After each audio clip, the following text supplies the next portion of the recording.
जय हिंद दोस्तों, नमस्कार। जैसा आप लोग जानते हैं कि आज काफ़ी समय बाद, कई दिनों बाद जो है वर्ल्ड कप के बाद मैं वीडियो बना रहा हूँ। थोड़ा सा क्रिकेट के बारे में बात होगी आज। क्रिकेट के पैमाने से सबसे पहले कल के ही मैच की बात कर लेते हैं। तो कल के मैच में भारत ने जो है 6 विकेट से अफ़गानिस्तान को हरा दिया है। आसान मैच था अफ़गानिस्तान जैसी टीम के खिलाफ़, लेकिन उन्होंने भी फाइट किया और भारत को चुनौती पेश की। भारत की तरफ से जो है ओपनिंग करने आए थे कल शुभमन गिल और रोहित शर्मा। शुभमन गिल ने रोहित शर्मा को, मतलब आप किस तरह से देख रहे हैं इसको? कोई अच्छा मान रहा है कि रोहित की गलती थी, कोई शुभमन गिल की गलती बता रहा है, लेकिन रोहित को 0 पर रन आउट करा दिया। बिल्कुल भी रिस्पांस नहीं था शुभमन गिल की तरफ से। तो ये एक बहुत ही ख़राब बात हुई कल के मैच में। उसके सिवा सभी खिलाड़ियों ने अच्छा प्रदर्शन किया और भारत को जीत में महत्वपूर्ण योगदान दिया। बॉलिंग की बात करें तो मुकेश कुमार ने फिर से बढ़िया बॉलिंग कराई। दूसरी तरफ अक्षर पटेल, जो कि इकोनॉमिकल ज़्यादातर मैचों में होते हैं, उन्होंने इकोनॉमिक अच्छी के साथ बॉलिंग कराई और 2 विकेट उन्होंने भी हासिल किए। तो इस तरह से जो है टारगेट छोटा था और भारत ने आसानी से जीत लिया। भारत की तरफ से सीएम दुबे ने जो है 50 रन बनाए, 60 रन बनाए और भारत को जीत की दहलीज पर ले गए। अंत में रिंकू सिंह द्वारा भी कुछ छोटी लेकिन बहुमूल्य पारी खेली गई और जीत आसानी से हो गई। बात करते हैं इसमें सबसे पहले हम जो वीडियो बना रहे हैं ये रिंकू सिंह के लिए बना रहे हैं। तो रिंकू सिंह के लिए मैंने कहा था कि भाई इनको वनडे में भी चांस देना चाहिए। तो आखिर भारतीय टीम ने दिया। वनडे में भी इन्होंने दिखाया कि आखिरी में फिनिशर की भूमिका ये निभा सकते हैं। और सिर्फ फिनिशर ही नहीं, इनको मैंने कहा था कि अगर आप इनको पहले उतारते हैं तो इनके अंदर ऐसी क्षमता है जो सिंगल डबल भी ले सकते हैं, चौके छक्के भी मार सकते हैं और आखिरी तक अच्छे से खेल सकते हैं। आखिरी में दबाव अपने ऊपर हैंडल करके ले जा सकते हैं और वही बात हर मैच में देखने को मिल रही है। मुझे थोड़ा दुख इसलिए होता है कि आप रिंकू सिंह को आप सिर्फ फिनिशर के रूप में खिला रहे हैं, तो आप उनको बैटिंग कराइए, उनके रन बनवाइए। नहीं तो फिर 50 मैचों में 1000 रन, 40 मैचों में 1000 रन, इस तरह से देखेंगे। एक ऐसा बल्लेबाज जो 20 इनिंग में, 25 इनिंग में, T20 में 1000 रन बना सकता है, उसको आप मौका ही नहीं देने चाहते हैं। उत्तर प्रदेश की टीम भी इसके साथ ऐसा ही करती रही है, क्योंकि 5-6 नंबर पर खिलाती है और जिसमें उनके कप्तान हैं, करण शर्मा है, आपके विराट सिंह हैं या कोई, ये सब चीज़ें ये सब लोग पहले खेलते हैं। तो उनको उस तरह से खेलने का मौका नहीं मिल पाता है जिस तरह के वो काबिल बल्लेबाज हैं। तो भारतीय टीम को उनको पहले उतारना चाहिए। जैसे जितेश शर्मा से पहले आप उतार सकते थे, क्योंकि Jitesh Sharma proper pinch hitter का काम करते हैं। तो Rinku Singh proper single double और हर चीज़ खेल सकते हैं, तो उनको मौका देना चाहिए। लेकिन चलिए कोई बात नहीं। हमने देखा है कि रिंकू सिंह अभी तक 8-10 मैच, मुझे याद नहीं है, लेकिन इतने मैचों में लगभग 300 करीब रन बनाए हैं, जिसमें वो 3 बार या 4 बार सिर्फ आउट हुए हैं। तो 80 के करीब का औसत हमारे हिसाब से उनका होगा। तो लोग कहेंगे कि यार ये तो 80 का औसत से खेल रहा है। तो 80 का औसत या करियर के अंत में ये 40 के औसत से अपना करियर ख़त्म कर दे तो लगेगा यार 40 के औसत से T20 में खेला है, तो ये बहुत अच्छी औसत है। लेकिन आप कहेंगे कि रन तो नहीं है उतने, रन तो उतने कम है। तो आपको मैं बता दूं, मैं इसलिए वीडियो बना रहा हूं कि जो मेन चीज़ ये होती है कि जैसे खिलाड़ी रन कितने भी बना ले, आपको ये नहीं देखिए मेन औसत। इसलिए मैं मानता हूं, दुनिया में कोई नहीं मानता है, लेकिन मैं इसलिए औसत मानता हूं। औसत का मतलब होता है कितने रन बना के आप आउट हो रहे हो। जैसे कोई खिलाड़ी को आखिरी मौका मिल रहा तो आखिरी में भी नहीं आउट हो रहा है, तो पहले मौका मिले तो क्यों, तो रन भी ज़्यादा होंगे और आउट भी नहीं होगा। अच्छा मान लीजिए वो आउट भी हो जाता है, तो आखिरी में आके अगर वो 50 रन पर आउट हो रहा है, 40 रन बना के आउट हो रहा है, मतलब हर मैच में नहीं, 3 मैच मिला के 40 रन 50 रन बनाया तब आउट हुआ, तो मतलब तो औसत तो वही हुई ना कि आउट तो पहले भी खेलेगा तब भी उतने रन बना के आउट होगा। लेकिन क्या है, आखिरी में खेलने पर रिस्क ज़्यादा है, पहले खेलने पर रिस्क कम है। तो इसका मतलब ये होता है कि वो अगर पहले खेलेगा तो और अच्छा खेलेगा और अच्छी औसत से रन बनाएगा और ज़्यादा रन बनाएगा। उदाहरण के लिए हम धोनी की पूरी इनिंग देख लेते हैं, पूरा करियर देख लेते हैं वनडे में या T20 में, तो देखते हैं कि 37-38 के औसत से ये T20 में रन बनाए हैं। भले ही 250 से हैं क्योंकि आखिरी में आते थे, लेकिन वो आउट नहीं होते थे। और वनडे में 50 से ऊपर के औसत से, क्योंकि धोनी आउट नहीं होते थे, इसलिए उनकी 50 की औसत है। तो 50 के औसत का मतलब ही होता है कि आप 50 रन बना के ही आउट होते हैं, भले वो पहले खेलें या बाद में। लोग कहेंगे कि यार पहले खेलने वाले जल्दी आउट हो जाते, मतलब तो रन भी तो ज़्यादा होते, और दूसरा चीज़ औसत और ज़्यादा होती। उदाहरण के लिए, क्योंकि वो आउट आखिरी में नहीं होते थे, तो उनकी औसत 50 की है, और जब वो पहले खेले हैं नंबर 4 नंबर 3 पर, तो आप देखिए नंबर 3 पर तो उन्होंने सिर्फ 16 इनिंग में जो है 991 रन बनाए हैं, जिसमें वो 4 बार नॉट आउट भी रहे हैं। तो ये नहीं कह सकते कि वो पहले खेलने पे ही नॉट आउट रहते थे, वो आखिरी में भी खेलने पर नॉट आउट रहते थे, मतलब पहले भी खेलने पर नॉट आउट रहते थे। तो 82 की औसत है वहाँ पर। किसी भी बल्लेबाज का नंबर 3 पर, वो भी 1000 के करीब रन बनाया हो, नहीं है 82 की औसत। तो आपको ये समझना होगा कि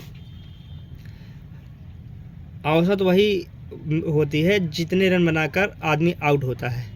अगर आप आखिरी के 5 ओवर 3 ओवर बैटिंग पा रहे हैं, तब भी आप आउट नहीं हो रहे हैं, तो आपकी औसत अधिक होगी, और ये जेन्युइन सी चीज़ है। अगर आप 10 ओवर देंगे तब भी हम नहीं आउट होंगे। अगर आखिरी के 3 ओवर में आदमी करके 15-15 रन बनाकर 20-20 रन बनाकर आपने औसत 60 किया है, 3 मैचों में नॉट आउट रहकर फिर चौथे मैच में आउट हो रहा है, तो उसको आप 15 ओवर देंगे तब भी वो नहीं आउट होगा।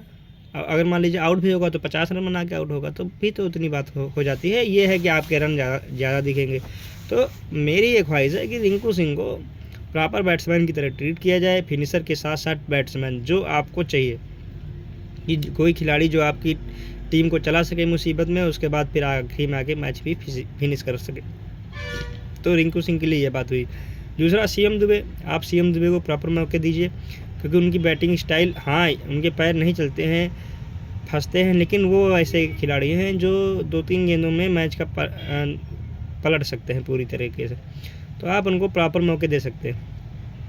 मैं जो खिलाड़ी को नहीं चाहता T20 टीम में, मैं अपना पर्सनल व्यू रखता हूँ। कई लोग इसके लिए कहेंगे कि यार सही है, कई लोग गलत भी हैं। मैं शुभमान गिल को T20 टीम में बिल्कुल भी नहीं देखना चाहता हूँ, क्योंकि उन्होंने एक शतक को छोड़कर कभी अच्छी परफॉर्मेंस भी नहीं दी है, तो जो कि ये मेन बात है। तो शुभमान गिल को ये चाहिए कि भाई अपनी करियर पर ध्यान दें, अपनी चीज़ों पर ध्यान दें, सिर्फ कि हाँ टेक्निकली साउंड हैं, अच्छे हैं, इससे जो है आपकी काबिलियत आगे निखर कर नहीं आएगी। आपकी काबिलियत दिखाइए, स्विंग करती हुई पिचेस पर रन बनाइए। जब आप पटरा पिच पाते हैं तो रन बना देते हैं, जब नहीं पाते हैं तो आपके बल्ले खामोश हो जाता है। तो ये सब चीज़ें हैं। तो शुभमन गिल को मैं पसंद नहीं कर रहा हूँ, इसलिए क्योंकि वो T20 के लायक बल्लेबाज मुझे नहीं लगते हैं। हाँ शायद वो आने वाले समय में हर मैच में शतक मार दे, तो मैं इसके लिए नहीं कहता हूँ, लेकिन वो उनकी शैली T20 वाली मुझे नहीं लगती, कम से कम आज की जनरेशन के अनुसार। और दूसरी चीज़, और एक बात कहना चाहूँगा कि भाई आपके पास जो है टीम को चलाने के लिए कई खिलाड़ी मौजूद हैं, तो उनका सही से इस्तेमाल करिए। रोहित शर्मा को आप ओपनिंग करा रहे हैं, रोहित शर्मा कैप्टन है, तो आप जो है यशस्वी जायसवाल को उनकी जगह पर यूज करिए। आप ईशान किशन को बाहर बैठा दिए, ईशान किशन की प्लेस ले आइए, तिलक वर्मा की जगह पर आप ईशान किशन को खिलाइए। तिलक वर्मा भी यंग है। आप कहेंगे कि लोग क्या कहेंगे, एक्सपर्ट क्या कहते हैं, तो एक्सपर्ट तो ये भी, जब रिंकू सिंह ने 5 छक्के मारे थे तो गंभीर ने कहा था कि रिंकू सिंह को पकने दीजिए, अभी कुछ मैचेस खेलने दीजिए, एक IPL से परफॉर्मेंस से कुछ नहीं होता है, उनको जाके फर्स्ट क्लास में रन बनाने दीजिए। ये कई बातें कही थी, तो उनको ये नहीं शायद पता था कि 5-6 साल से रिंकू सिंह जो है कि फर्स्ट क्लास में और लिस्ट ए क्रिकेट में उत्तर प्रदेश की अगुवाई करते हुए लगभग हर 10 मैचों में 5 मैच में मैन ऑफ द मैच रहते हैं, तो कर रहे थे वो भी नंबर 5-6 पर लगातार। तो 5-6 की आपको ज़रूरत है तो रिंकू सिंह को रखिए।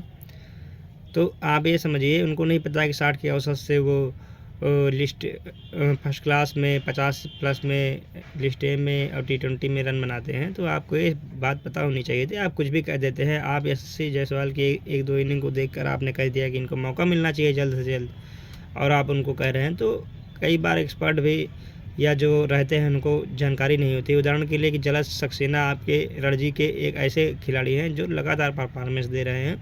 आप बैटिंग उठा के देख लीजिए और बॉलिंग उठा के देख लीजिए, किसी से कम नहीं है। अगर आप ऑलराउंडर की दृष्टि से देखें तो वो सबसे अच्छे ऑलराउंडर हैं पूरी रणजी में, और उन्होंने 600+ विकेट और लगभग 8-9 हज़ार रन रणजी में मतलब फर्स्ट क्लास में बनाए हैं। ऐसे करने वाले सिर्फ तीसरे खिलाड़ी बने हैं, लेकिन आप उनको कभी आज तक मौका ही नहीं दे रहे हैं। तो आपको मौका देना चाहिए। जैसे आप टेस्ट खेलने जा रहे हैं तो आप टेस्ट खिलाड़ियों को मौका दीजिए। आप शुभमन गिल को लगातार मौका दे रहे हैं भारतीय पिचेस पर, ऑस्ट्रेलियाई पिचेस पर, साउथ अफ्रीकन पिचेस पर, और लगातार वो फ्लॉप हो रहे हैं। जो प्रॉपर ओपनर जिसने 8000 रन बनाए हो लिस्ट फर्स्ट क्लास क्रिकेट में, अभिनव मुकुंद या अभिमन्यु ईश्वरन को आप ले गए थे, आप उनको मौका नहीं दे रहे हैं। तो आप उनको मौका दीजिए जो प्रॉपर ओपनर हैं, जो प्रॉपर बैटिंग करते हैं। तो और जब आप टेस्ट खिला रहे हैं तो आप टेस्ट खिलाड़ी को ले जाइए। तो ये सब बातें कहनी थी।